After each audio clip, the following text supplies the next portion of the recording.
Thanks for your company. The details now. The UN Secretary General has condemned the gun attack on a Catholic church in Dablo in the northern part of Burkina Faso that left 6 persons, including a priest, dead. The attack occurred while Mass was being celebrated. This is the third attack on churches in 5 weeks. Let me bring you more details of that statement.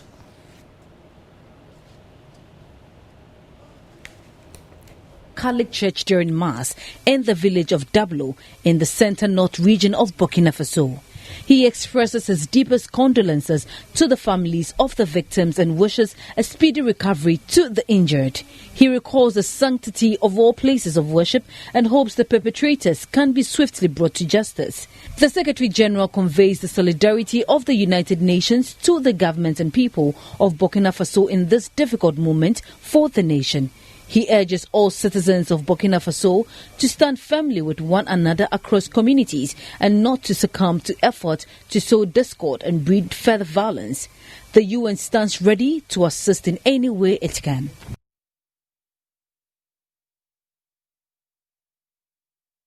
So those were details of the UN Secretary General's statement read to you there. Now, this latest incident comes just days after security think tank Africa Center for Security and Intelligence Studies, Axis, warned of possible jihadist attacks on churches in Burkina Faso, Ghana, Ivory Coast and Benin. The Africa Center for Security and Intelligence Studies sent this alert on the 10th of May 2019. Now, in that alert issued, Axis said that it has been monitoring the activities of the Salafi jihadist group in Burkina Faso over the past 4 months, and it appears the group has now shifted its attention to Christian churches. Now, there's more to this. Axis analysis suggests the Salafi jihadists are looking to incite religious tensions in Ghana and Togo. They are also planning to attack churches in countries such as Ghana, Ivory Coast, Togo and Benin. Now, Axis analysis strongly suggests churches in Ghana are the immediate target. The group is looking to operate from illegal mining zones in the northern part of Ghana, as these places are considered to be the safest places for them to conduct their activities. Axis is looking to raise awareness of the threat so that appropriate measures could be taken. Just take note that this alert came on the 10th of May and the recent attack we saw in Burkina Faso was on the 12th.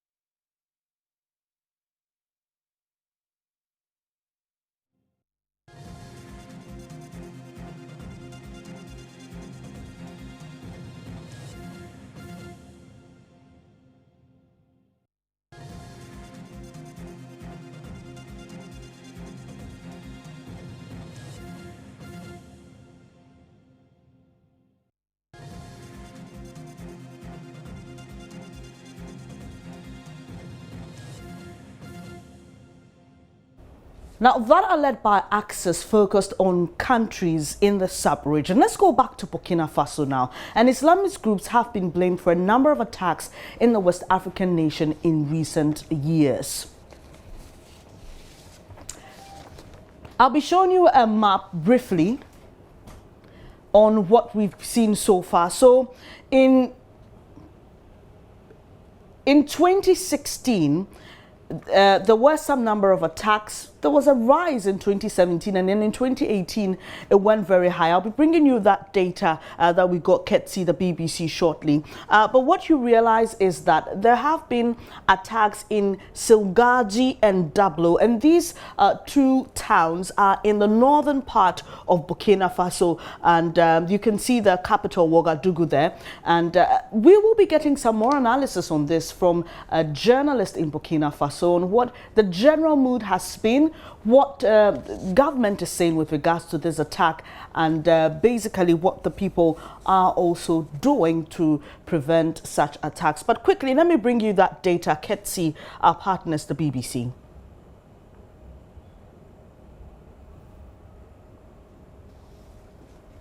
Now, there you have it. In 2010, there were 12 jihadist attacks. In 2017, there were 33. And in 2018, you can see the increase in the numbers there, 158.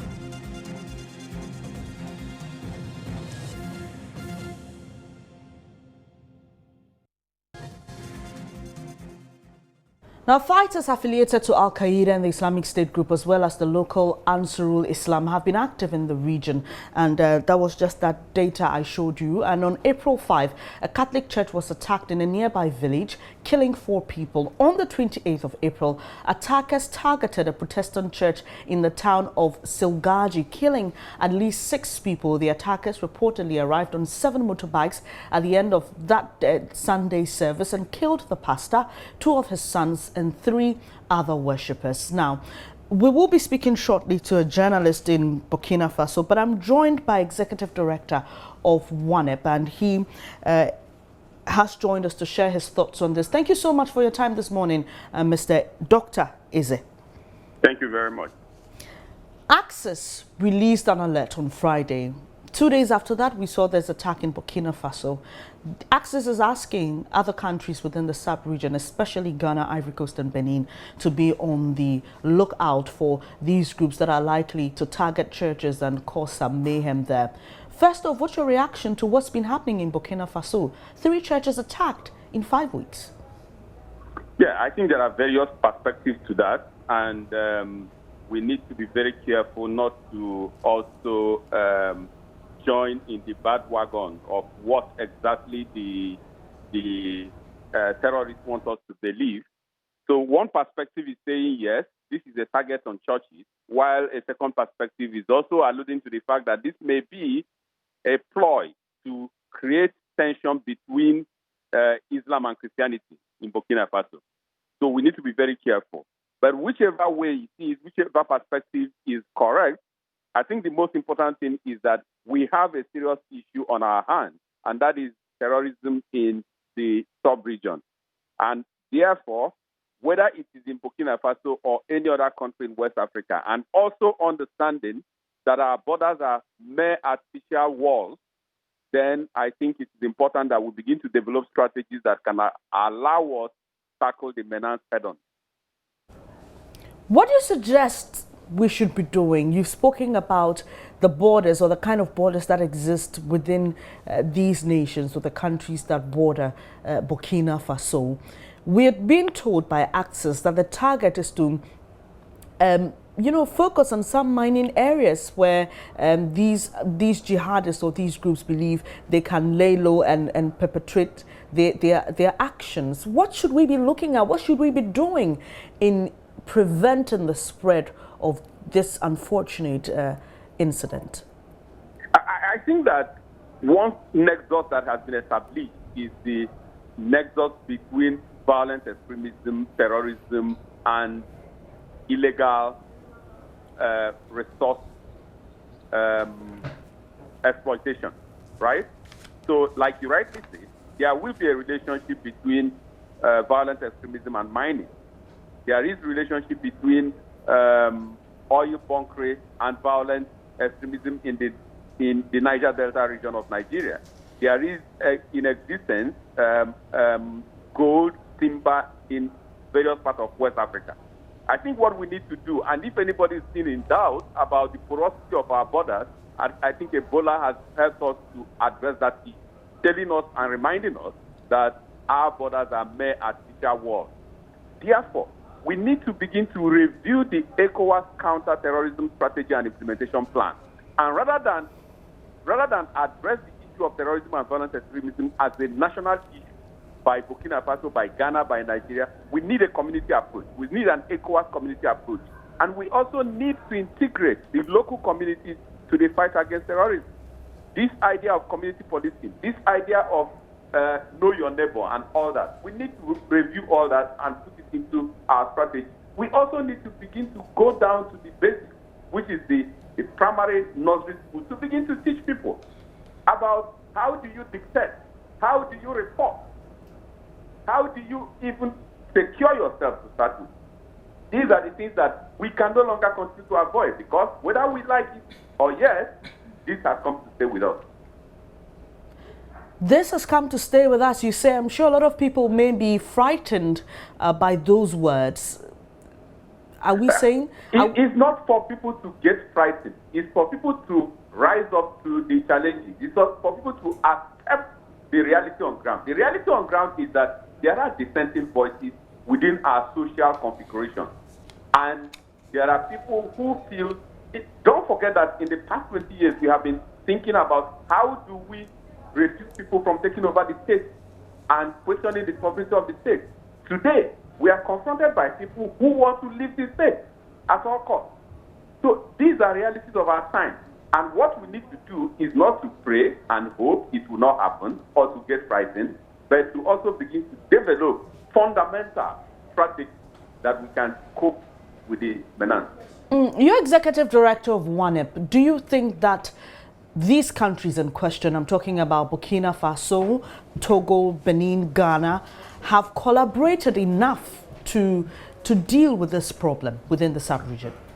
That is where I have my challenges. We still want to approach it as sovereign countries, and this is a community issue. If Ghana is safe today, what if they hide in Ghana and begin to attack Burkina? If tomorrow Burkina is safe, what if they hide in Burkina and begin to attack Ghana? So that's why I think that there is a strategy in place, which is the ECOWAS counter-terrorism strategy and implementation plan. Every country in West Africa needs to key into that plan.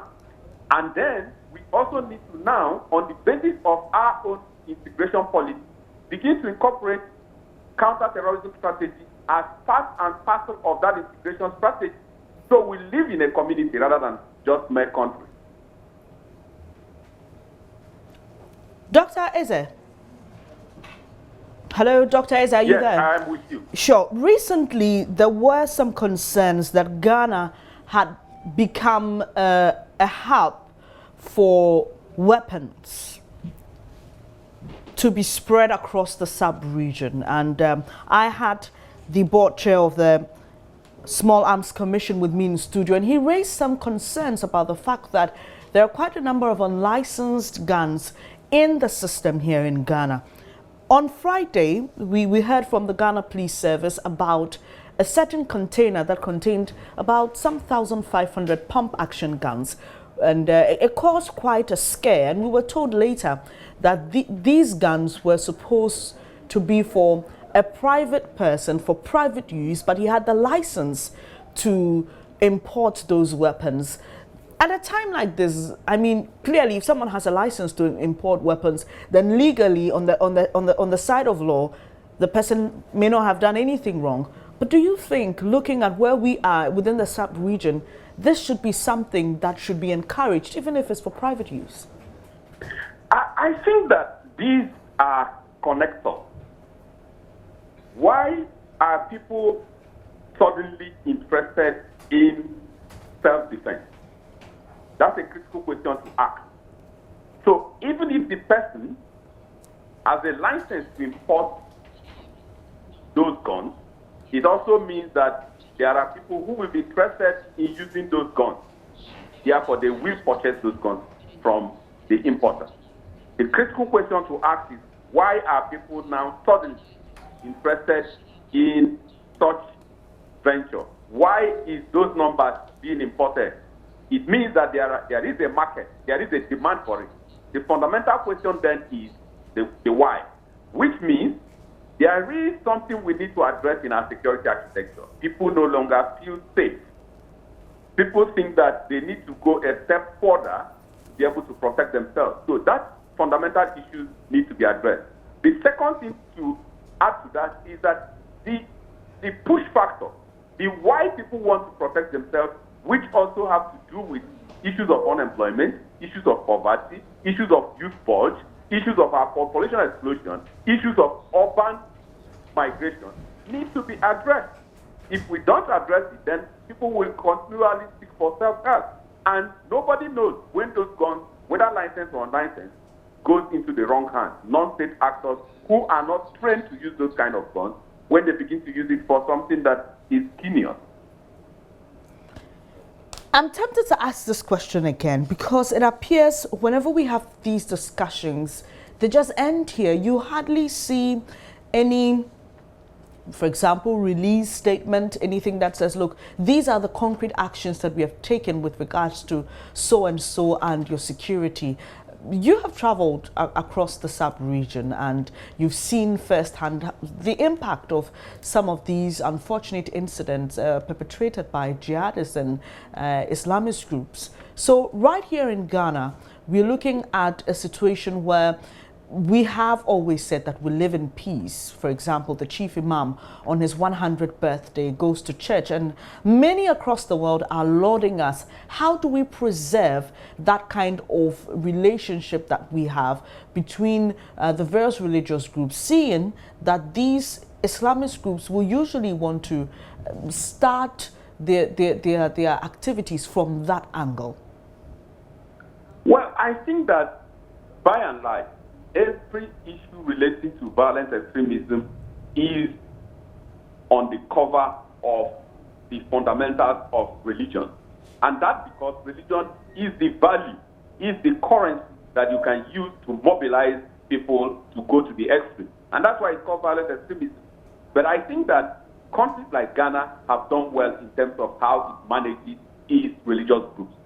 It's done well in terms of ensuring that the state does not meddle on issues of religion. And also the moderating factors are very high in a country like Ghana. What we need to do is to continually review those kind of relationships and ensure that it is sustained and maintained.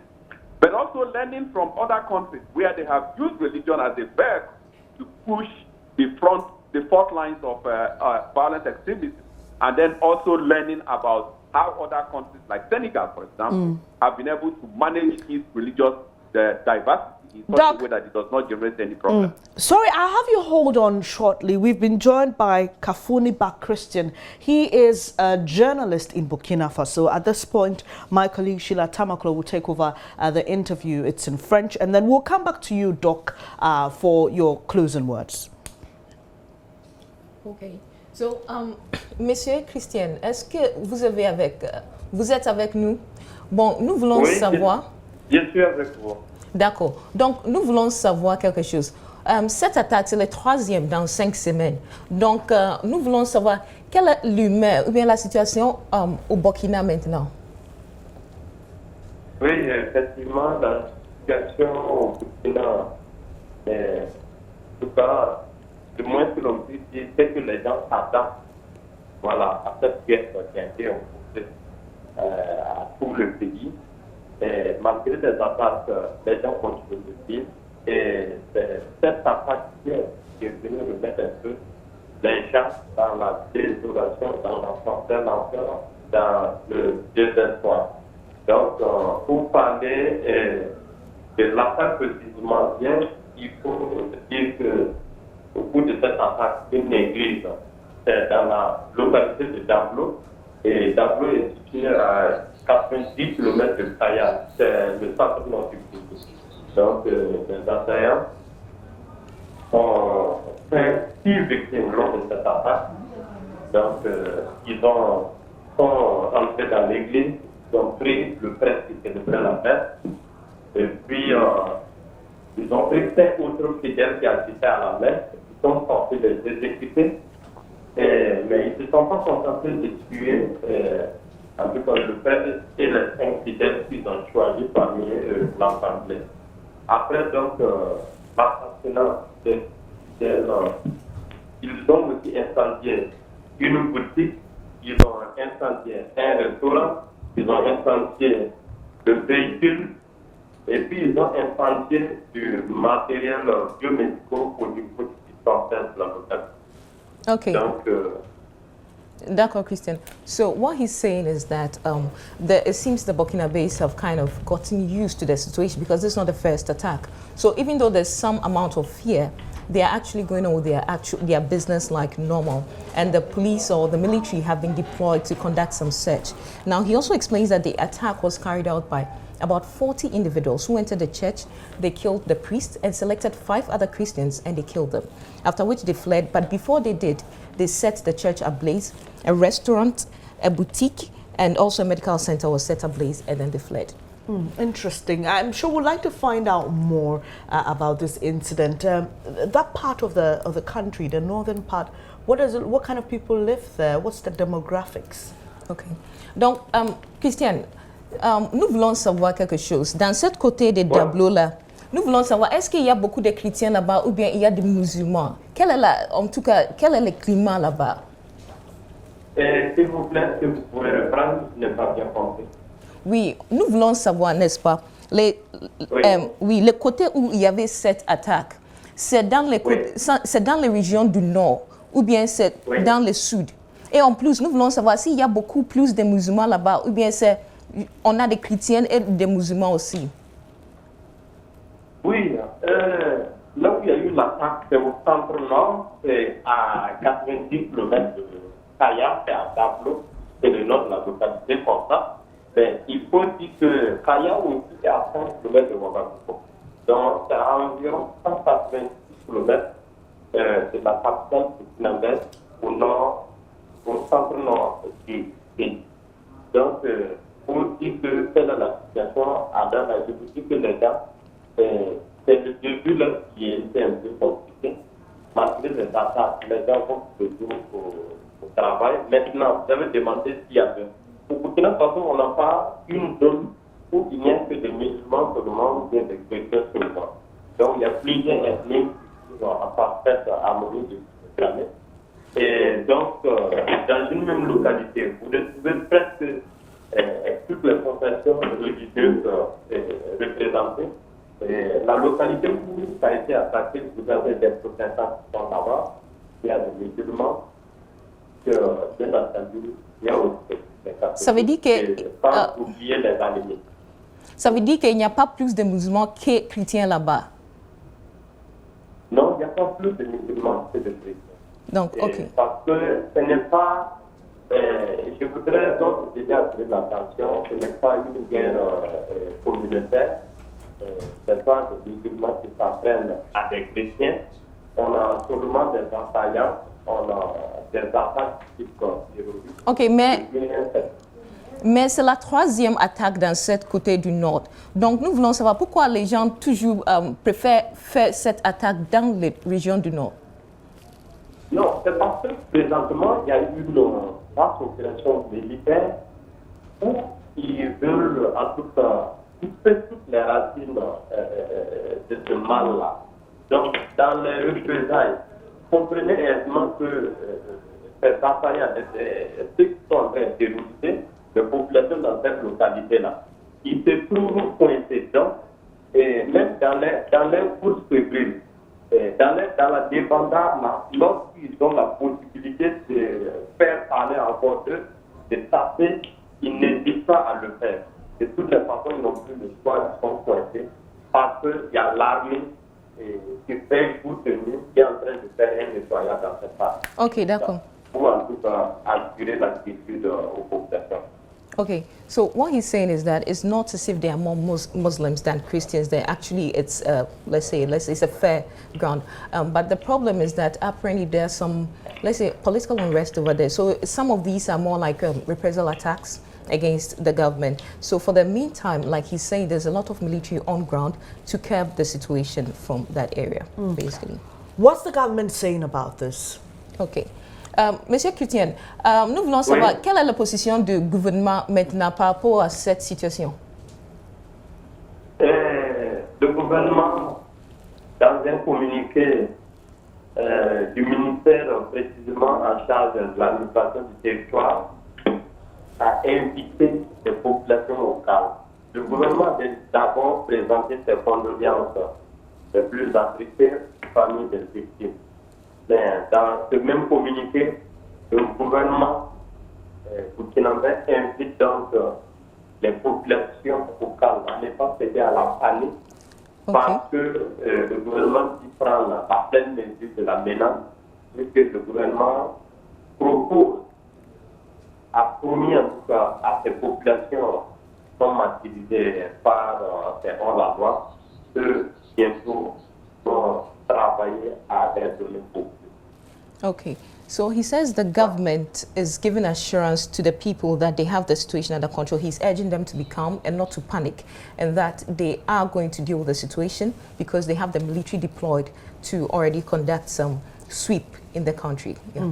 Thank you very much, Michael Ishila Tamaklo, speaking to that Burkinabe journalist, Kafunibat Christian Suma. And we've still got Executive Director of WANEP, Dr. Chukwuemeka Eze on the line. Doc, we just heard from that journalist. He says the people are used to this. I mean, they see this early on Friday. We understand that some people were held hostage, included a South Korean, some 2 French people, and some soldiers had to go and release them. 2 died in the process.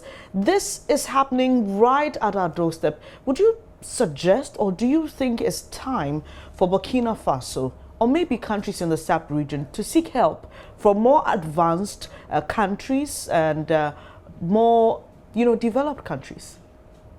Well, I think there is need to review the security architecture on the sub-region, whether it's at level of Burkina Faso or as ECOWAS community. There is need to review the architecture. If non-state actors can come into a sovereign country and take hostage people, issues of kidnapping, issues of bombing, and setting ablaze churches and places of sacred places of worship, then it means we have a situation in our hands. And you cannot continue to sit down and do the same thing over and over again. The issue of the government coming on air to assure citizens that everything is under control, that they are already conducting security activities to ensure that everything is put under control, organize immediate meetings of heads of security chiefs, is a normal thing that the government does to fight crime. I am not sure whether that in the long run is what exactly is going to solve the problem. So whether it is the need for foreign help, or the need for a community approach, or the need to also even address the issues on the basis. What I know is that there is need for the government of the region to sit down and review its security architecture, both at the top level and at the hard level. Doc, finally, recently during your anniversary, we saw a gathering of your members from different parts of the sub-region right here in Accra, the capital of Ghana. And you discussed a lot of things. I just want to ask, based on all that you've said and what we've seen happening recently, what is WANEP doing? Any plans, any activities to engage the heads of state of these countries in the sub-region? Yes, we just finished a debriefing of the ECOWAS ambassadors. Ambassadors of the ECOWAS member states are created to the ECOWAS Commission in Abuja. We just finished our debriefing of what happened in 2018 and what we expect in 2019. And some of these issues have been raised. I am pretty sure that in also preparing for the next ECOWAS heads of state and government meeting coming up sometime in June, I'm sure some of the recommendations we have made will find its way into the discussion. But more importantly is that we are also retooling our conflict prevention mechanism, investing our energy and our resources now on peace education at the primary school level. We just finalized a manual, which we are going to present very soon for launching, on how to counter violent extremism in schools in the Sahel and Nigeria. So these are all efforts that we are putting in place on the basis of the current realities of peace and security challenges in the region. Thank you very much for your time this morning. Dr. Chukwuemeka Eze is Executive Director of the West African Network for Peace Building, and we've been talking about what happened in Burkina Faso over the weekend, and the fact that prior to that, on the 10th of May, Axis had sent an alert that some Islamist groups were planning to attack churches in Burkina Faso, Ghana, Togo and Benin. And thank you, Sheila, for joining us. Sheila spoke to Burkinabe journalist Kafunaba Christian on what is happening there, the mood in the area. You're watching News Desk. Still to come, we'd have a conversation about gun control in the wake of last week's container of guns imported into the country at the Tema port. Do stay.